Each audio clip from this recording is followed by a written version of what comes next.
द्वितीय सामुएल अध्याय 17। आउरी अहीतोपेल अबशालोम को कहला, मु 12,000 लोक बाछी आज रात्रि उठी दाऊदंकर पछे गोड़ाए। पुणी से क्लांत और शीत्रहस्त थिया बेले मु तांको आक्रमण करी भय देखाए।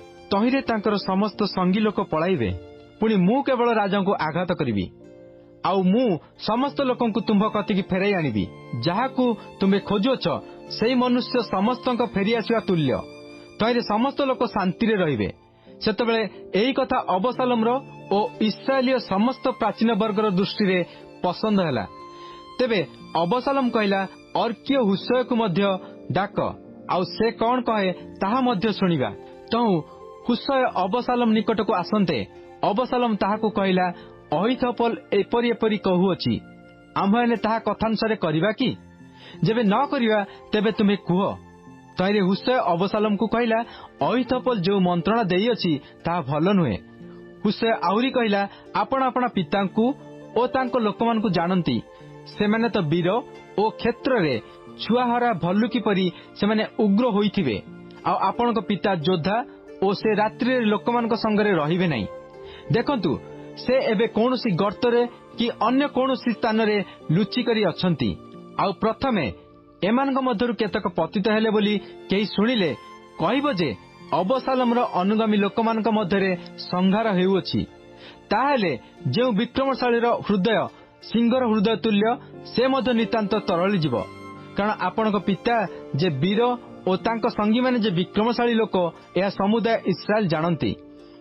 मात्र मोहर मंत्रणा एही जे दान ठारू बेर्शेबा पर्यंत समुदाय इस्राएल समुद्र तीरस्थ बालुका तुल्य असंख्य होई आपणक निकटरे संगृहीत हेउंतु। पुणी आपण स्वयं युद्ध को जाउंतु। तहिरे जो स्थान रे तांकर संधान मिलिबो से स्थान रे आम्भे माने तांको निकटरे उपस्थित हेबु ओ भूमि रे शिशिर पड़िया परी तांको उपरे पड़िबु। पुणी तांकर ओ तांको संगी मानक मधुर जनकु ही अवशिष्ट रखिबु नाही। आउरी जेबे से कोनोसी नगर को जाइथिबे तेबे समस्त इस्राएल सेही नगर को दौड़ी आनिबे ओ तहिरे गोटे गोड़ी न रहबा पर्यंत आम्भे माने ताहा नदी की टाणी नेबु। तहिरे अबशालोम और समुदाय इस्राएल लोक कहिले, अहीतोपेल मंत्रणा अपेक्षा अर्किय हुशयर मंत्रणा उत्तम। जेहेतु सदाप्रभु अबशालोम प्रति अमंगल घटाइबा अभिप्राय रे अहीतोपेल उत्तम मंत्रणा व्यर्थ करिया पई सदाप्रभु स्थिर करथिले। अनंतर हुशय सादक और अबियाथर याजक मानकु कहला, अहीतोपेल अबशालोम को और इस्राएल प्राचीन गण को एपरी एपरी मंत्रणा देइथिला। मात्र मु एपरी एपरी मंत्रणा देली। एहेतु एबे शीघ्र लोक पठाई दाऊदंकु जणाई कुह, प्रांतरस्थ घाटी निकटरे आजी रात्रि जापन कर नहीं। मात्र कोनसे मते पार होई चाली जाओ, नइले महाराजा ओ तांको संगी लोक समस्ते संहारित हेबे।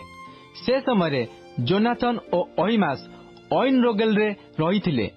आउ सेमाने जेपरी नगर को आसीबार देखा न जिबे एथिपई एक दासी जाई सेमानंकु संवाद देउथाए। आउ सेमाने जाई दाऊद राजांकु संवाद देउथांती। मात्र एक जुबा सेमानंकु देखी अबशालोम को जणाइला। तो से दुहे शीघ्र जाई बहुरीम रे जनकर गृह रे प्रवेश कले ओ ताहार प्रांगण मध्यरे एक कूप थिबारु सेमाने तही भीतर को गले। तहिरे गृहिणी गोटे धांकुणी नेई कूप मुखर देई तही उपरे मर्दित शस्य बिछाई देला। एणु किछि जणा पड़िला नहीं। एउतारे अबशालोम रो दास माने से स्त्री रो गृह को आसी पचारले, अहीमास ओ जोनाथन कहांती? तहिरे से स्त्री सेमानकु कहला, सेमाने नदी पार होई गलेनी। तो सेमाने खोजी न पाइबारु जेरुसालेम को फेरी गले। एणु सेमाने गला उतारे से दुई जण कूपरु बाहरी दाऊद राजांको निकट को जाई जणाइले। आउ सेमाने दाऊदंकु कहले, तुमे माने उठ, शीघ्र जल पार होई जाओ, कारण अहीतोपेल तुमମାନଙ୍କ विरुद्धरे एपरी एपरी मंत्रणा देइअछि। एथिरे दाऊद और तांकर संगी समस्त लोक उठी जर्दन पार होई गले। प्रभात आलुओ समय को जे जर्दन पार होई जाई नथिला एपरी जणे अवशिष्ट रहिला नहीं।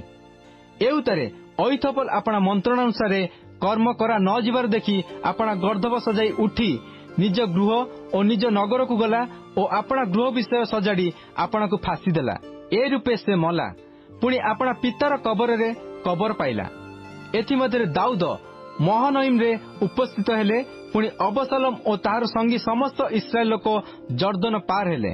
आउ अबशालोम जोआब पदरे अमासा को सैन्य उपर नियुक्त कला। ଏହି ଅମାସା ଇସ୍ରାଏଲୀୟ ଜେଥର ନାମକ ଏକ ବ୍ୟକ୍ତିର ପୁତ୍ର। ସେ ବ୍ୟକ୍ତି ଜୟାବର ମାତା ସରୁଆର ଭଗିନୀ ନାହସର କନ୍ୟା ଅବିଗଲର ସହବାସ କରିଥିଲା। ପୁଣି ଇସ୍ରାଏଲ ଓ ଅବସାଲମ ଗିଲିୟଦ ଦେଶରେ ଛାଉଣି ସ୍ଥାପନ କଲେ। ଅନନ୍ତର ଦାଉଦ ମହାନଇମରେ ଉପସ୍ଥିତ ହୁଅନ୍ତେ ଅମନ ସନ୍ତାନଗଣର ରବା ନିବାସୀ ନାହସର ପୁତ୍ର ସୋବି ଓ ଲୋ ଦବାର ନିବାସୀ ଅମିଏଲର ପୁତ୍ର ମାଖିର ଆଉ ରୋଗୋଲିମ୍ ନିବାସୀ ଗିଲିୟଦୀୟ ବର୍ଷିଲୟ ଦାଉଦ ଓ ତାଙ୍କର ସଙ୍ଗୀ ଲୋକମାନଙ୍କ ନିମନ୍ତେ ଶଯ୍ୟା ଓ ପାନପାତ୍ର ଓ ମୃତ୍ତିକା ପାତ୍ର, ପୁଣି ଆହାରାର୍ଥେ ଗହମ ଓ ଜବ ଓ ମଇଦା ଓ ଭଜାଶସ୍ୟ ଓ ସିମ ଓ ମସୁର ଓ ଭଜାବିରି ଓ ମଧୁ ଓ ଦଧି ଓ ମେଷ ଓ ଗୋଛେନା ଆଣିଲେ। କାରଣ ସେମାନେ କହିଲେ, ଲୋକମାନେ ପ୍ରାନ୍ତରରେ କ୍ଷୁଧିତ ଓ କ୍ଳାନ୍ତ ଓ ତୃଷିତ ହୋଇଥିବେ।